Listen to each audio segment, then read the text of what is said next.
Hello, everybody around the world. This is the Sports English Podcast. I'm Dr. Philip Riccobono. I'm being joined by Kirsten Vester today, who is our co-host and also one of our authors of the beautiful game English for Football or Soccer, which is on sale on Amazon and sportsenglish.org. We'll talk about that in a little bit. This, folks, today, by the way, Kirsten, welcome. Welcome, Philip. Thanks for having me.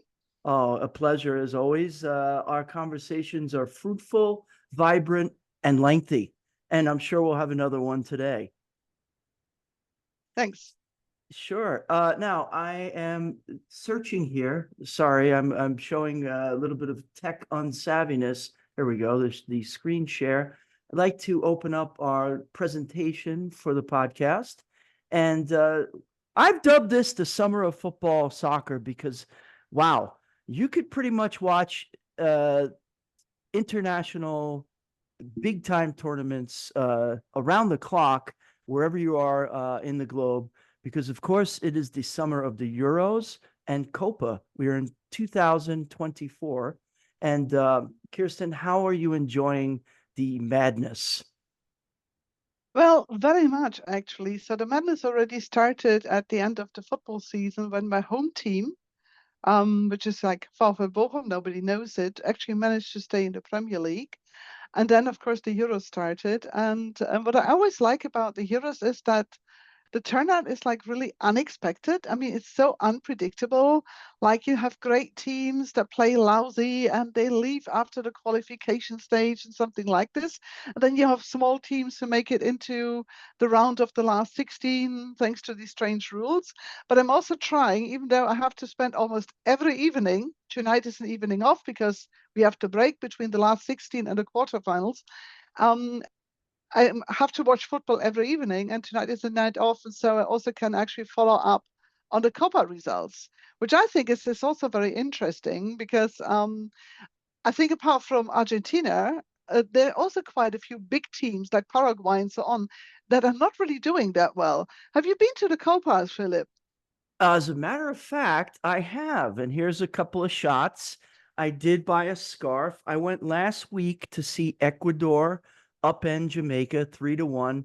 It was so exciting. There's my good buddy, Mr. Rick Jacoby, who's a special education teacher in my school doing God's work, and myself with the scarf that I bought. So I did consult with you. I did get it right. I don't know. I guess across Europe they would call this a scarf too. Yeah. Yes. Yeah. So it's And what they do is, of course, they print these special scarves. Do you also have then the two teams? Because what we do in Europe for the Euros is that you get for every match you get a different scarf. So it says Euros 2024, and then it would say Germany versus Denmark or something. So does yours say also Ecuador and Jamaica? no, it's just a generic Ah, scarf for the okay. tournament. I don't know if you could see here. It's hard with the backdrop, but no, it says CONMEBOL Copa America USA Yeah. 2024. That's pretty much it. Yeah, what you see on Okay. there. So Cool. I did get But one. I don't know if you yeah, but collect you're them, not but into baseball. So how did you enjoy soccer? oh, I do love soccer because it brings me, especially when I'm watching on TV and even going here in America, I feel like I've been dropped off somewhere in else outside of the United States or Europe. It brings me to another place. My favorite announcer is Ian Darke. I don't know if you know him. He is a British man, Englishman, but also does soccer on TV for Fox Sports. He used to be on ESPN, and just his voice alone and the crowd. I am an international traveler. Although I live in the United States, I'm born here.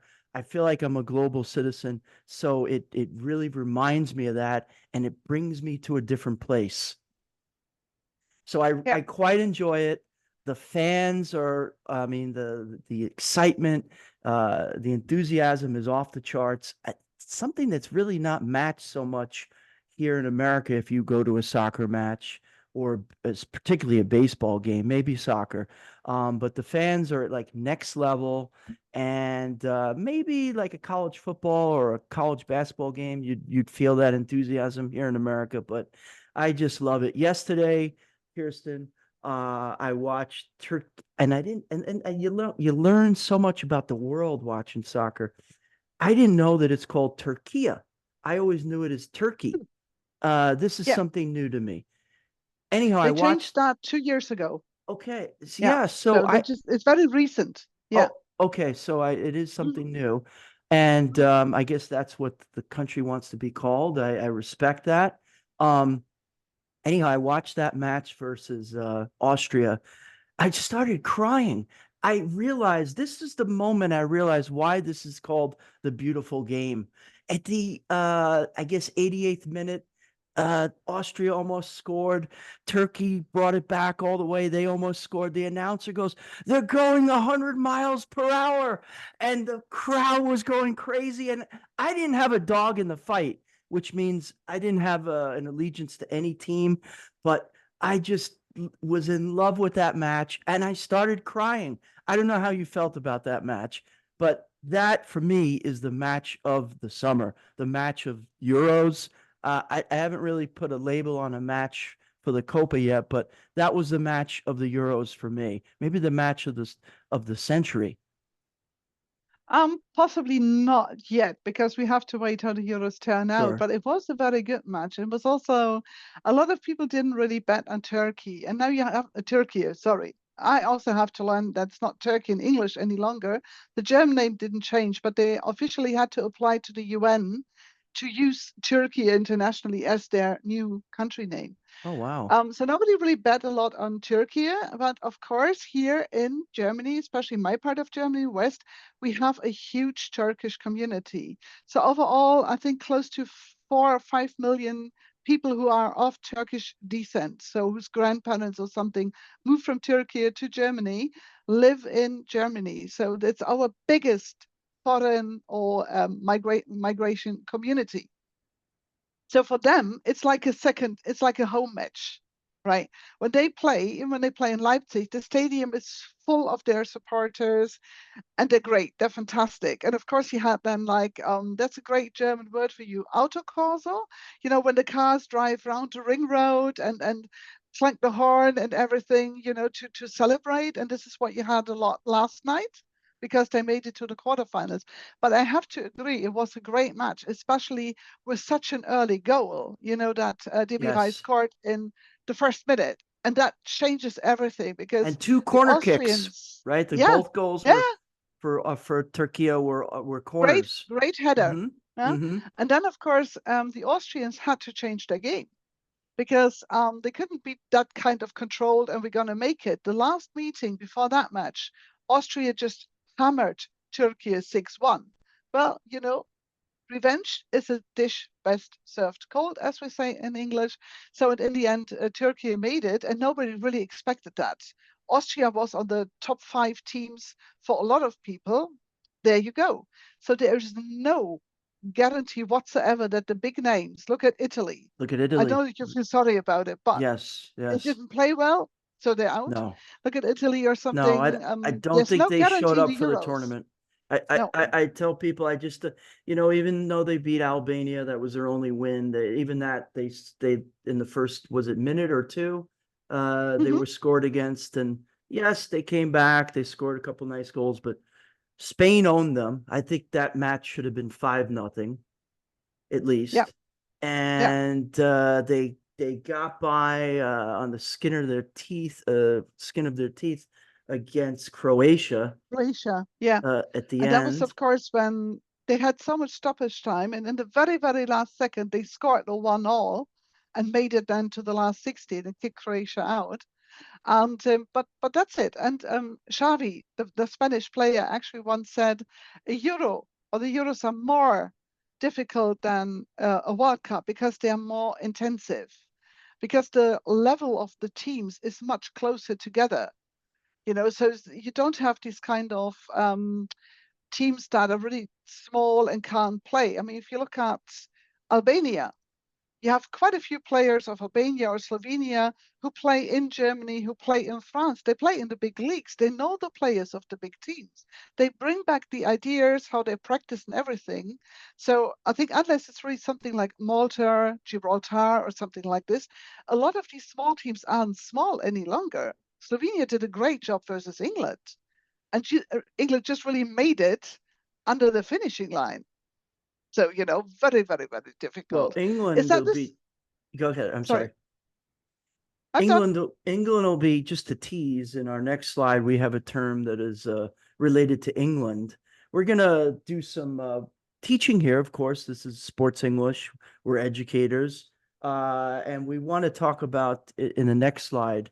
I'll get to it. A little tease, borrowed words. But yeah, so these tournaments have been magnificent, and I'm really luckily I'm on vacation. I'm on holidays, as you say in Europe, and most of the world, I would say.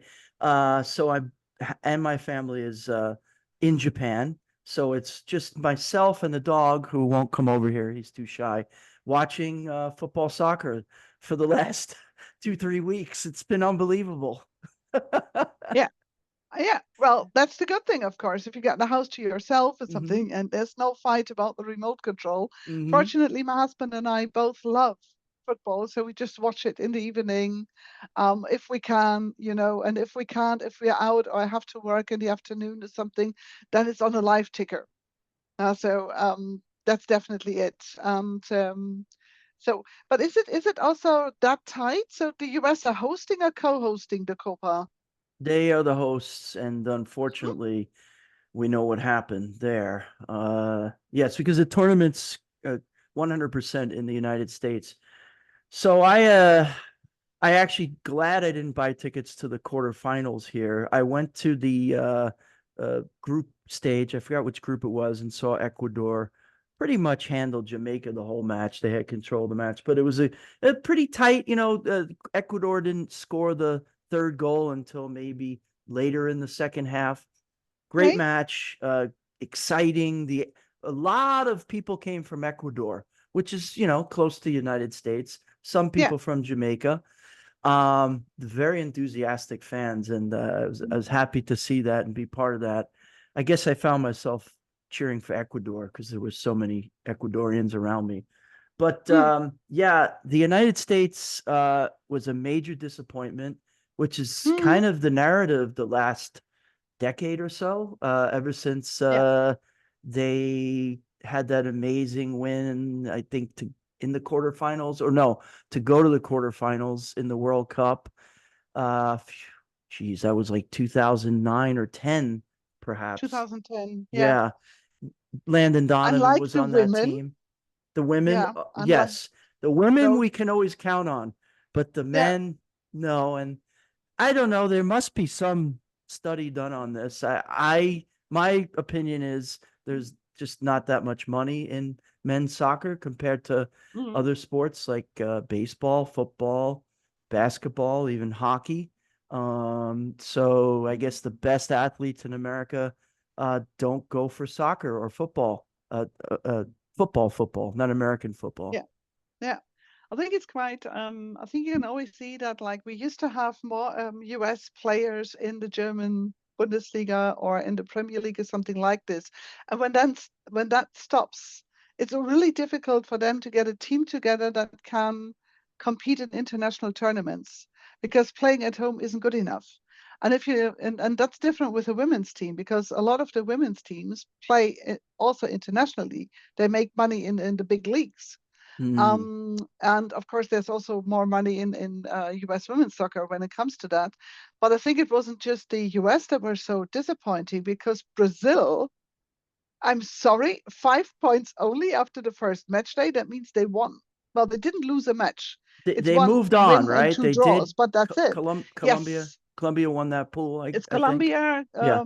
won the group, and Brazil Hmm. is like the runner up, and then it's Uruguay, Panama, Ecuador, Venezuela, and then Canada, strangely enough, Yeah. because they're Did having not a kind win, of right? high, They didn't yeah. win a match and moved on, Um, right? they won one match because they One got one four match, right? points, and Okay. they drew and they lost one. But I think the only one that's really convincing at the moment is Argentina, and of course Venezuela. And will Ecuador isn't Messi too bad. play? What's the latest on Messi? Do we know? Ah, well, is he actually at the Copa? Because this is so amazing. I mean, even the European press gets crazy about Miami and Messi and how Yes. much they love Which Messi. And as I soon as admit I've Messi is on jumped the on that pitch, you bandwagon know, last summer. I'm now Inter Miami fan. Plus, I love Beckham. I've always liked him, and I I think saw him play here when he was yeah, with the LA Galaxy. Yeah, it, so I don't know. Is he there? I thought he's there, but he's just it seems like he's hampered with that leg injury. He's out maybe half of the matches for Inter Miami yeah, this year, yeah. maybe more. That Hmm. won't be good because the point is that, of course, all the people say we just buy tickets because we want to see Messi Yeah, play. sure. If Messi doesn't play, we want our money back, you know? So that's basically it. It's like, who's David Beckham? And who are all the other guys? Because it wasn't just Messi. A couple of players went with him because it's really like easy money, and Messi doesn't have to do much to make sure that Miami wins. So this is just such a nice story, actually. You know, Mm. and so just looking at the quarterfinals for the Copa, so Argentina is playing Ecuador, Venezuela is playing Canada, Colombia is playing Panama, and Uruguay is playing Brazil. That's Okay. going to be interesting. So because you have some very, very interesting teams that nobody knows if they're going to make it or how they're going to play it. Okay. All right. Well, listen, I just got notified by our producers at Zoom that we have 10 minutes left. So we better get on to the next stage Yeah, here, of course. which is our lesson of the Hmm. day, terms of the day. Let me move this out of the way here so the folks could see.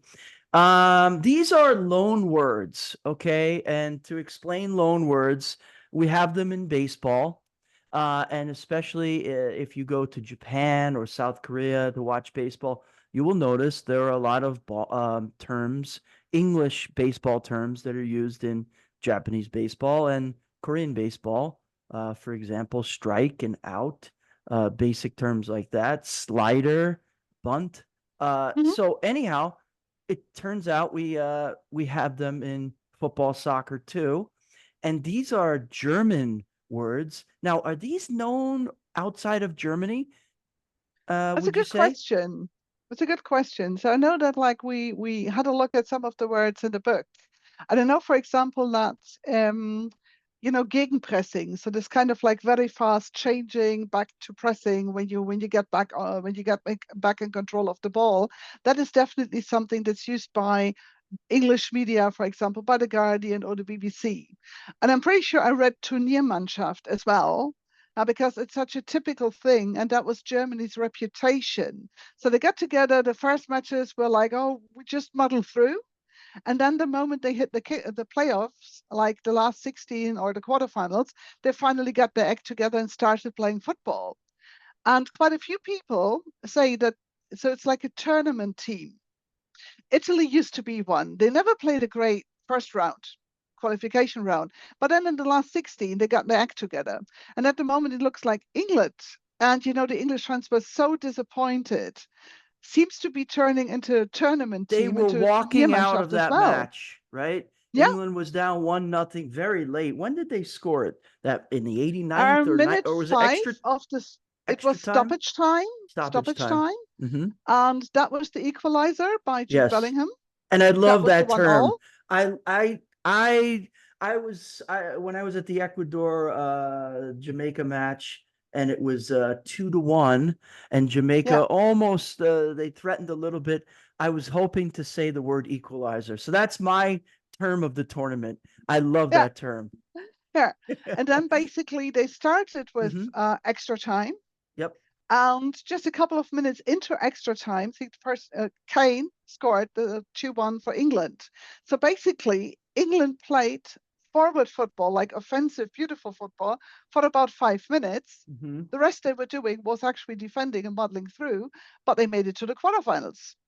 And then they're going to make they have to do a better job against Switzerland. So that's basically that's a Turniermannschaft when you finally start playing better throughout the tournament, and then of course you increase. your chances to win. And Declan Rice actually said that in an interview. We have a team. We like working with a coach, so he's quite confident. And of course, they also benefited, and this is the first word that we have here, from something that is not really well known outside Germany, but I do my best to promote the word. So this word is Bayern-Dusel. And it consists of two words. Bayern refers to the most famous German team, Bayern Munich, and Dusel means undeserved good luck. And it refers to this belief of everybody who's not a Bayern supporter in Germany that the match goes on and Bayern is trailing behind, or it's a 1-1 or whatever, and the referee keeps going and doesn't really call off the match until Bayern finally scores another goal and wins it. And they had Is this that a quite myth or is it fact? I mean, can you prove um that this is the case, or is the let's say referee? it's a subjective opinion shared by about 5 million Germans, Okay. roughly. So So we there's see some this. triangulation there. Yeah, and we had that with other teams as well, or other matches. So I started teaching my Scottish and English friends actually the words like Bayern-Dusel. And I'm sure that within 1 or 2 years, this will actually have spread throughout the world. So we'll do our best here. Yeah. But it's also, when you look at French is not very much into borrowing English words. They hate that. But when it comes to football, it's le football and le corner, the corner. So this is also where they actually borrow words from the English, but sometimes the English borrow words from the Germans. So 2 words to learn to impress everybody in the stadium. Just say it's another case of Bayern-Dusel, or they need to be a Turniermannschaft, and then everybody will be very impressed. Especially since the Euros are in Germany. So you must know these. It's a good idea. This is a segue with both of these. And I'm going to say Bayern-Dusel and Turniermannschaft. Turniermannschaft. Turniermannschaft. Yeah. I want to get your opinion on it. I'm going to maybe you'll be in concurrence. The goal of the Euros, in my opinion, hands down, Jude Bellingham's bicycle kick in the 95th minute of that match, England versus Slovakia. Slovenia, excuse me. Amazing. Do you agree? Or was the aftermath a turnoff for you? No, I just think Jude Bellingham is a fantastic player, and he played a great first half in the first match England had. Then, like all the other English players, he sort of like stopped playing football, and then he just like had this spur of a moment, and whoosh, the ball was in. It was amazing. It will definitely be one of the top 10 goals of this tournament. But we've seen some other great goals too, where really the ball takes an amazing curve, just proving Einstein's theory of relativity or something, and finds its way into a corner and something like this. So we have seen some really fantastic goals so far, and I'm sure that's the same at the Copa. Yes. Another goal that I thought was beautiful was Italy's first goal, I believe. It was they were coming down really fast, and the pass really set it up. Some of these passes get overlooked, outshined by the goal. Messi is one that always can set people up beautifully with his passes. He makes a lot of goals happen. Yeah.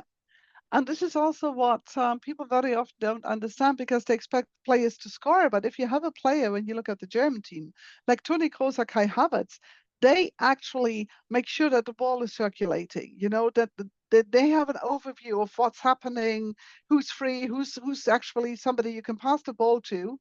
And so that was one of the German goals, where it was basically Neuer, Schlotterbeck, and then forward, and then the goal was in. The ball was in. It was amazing, because it wasn't just like 6, 7 stations. It was like 1, 2, 3 goal. And that was also quite fascinating to do that, and so I think that the quality of the players is very high, but sometimes the managers just go for the wrong tactics, and that's a pity then, because it's not how the players are used to playing. And then they go like, what should we do here? Why do we do that? But it's also very important that you don't concede any goals if you want to make it to the final.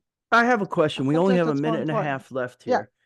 from an outsider's perspective, I'm not really, I played youth soccer. Anyhow, you say that it's the manager's decision. How, there's no timeouts in soccer where you could go and talk over in the sidelines with the coach. How are the plays during the match on the fly delivered onto the field from the manager to the players? Well, they do this, of course, before the match starts, and then they try to shout from the edge of the pitch. But every football player can tell you you don't really hear anything. So only when they change players, they can give like the new player instructions, and he can pass it on. And of course, that's usually during halftime. But very often, if you play an opponent and the opponent is changing the tactics, yeah. So they're not playing as you expected. That's very, very difficult for you to actually change accordingly and to transmit that message to your team. So it is very difficult. Hmm. So there can be tactical errors, and you have only the second half to make up for them. All right. Well, That's different Kirsten, to baseball. I think Good. yes, we are out of time. So I think it was perfect ending there. Thank you so much for joining me. And Thank we you. will hopefully we'll have you're welcome. We'll have another podcast before we go to Sicily, which I hope you'll join in March for the Educators Yeah. Helping Educators in Yeah. Messina, and we'll talk more about that. So Yeah. thank you for listening, everyone.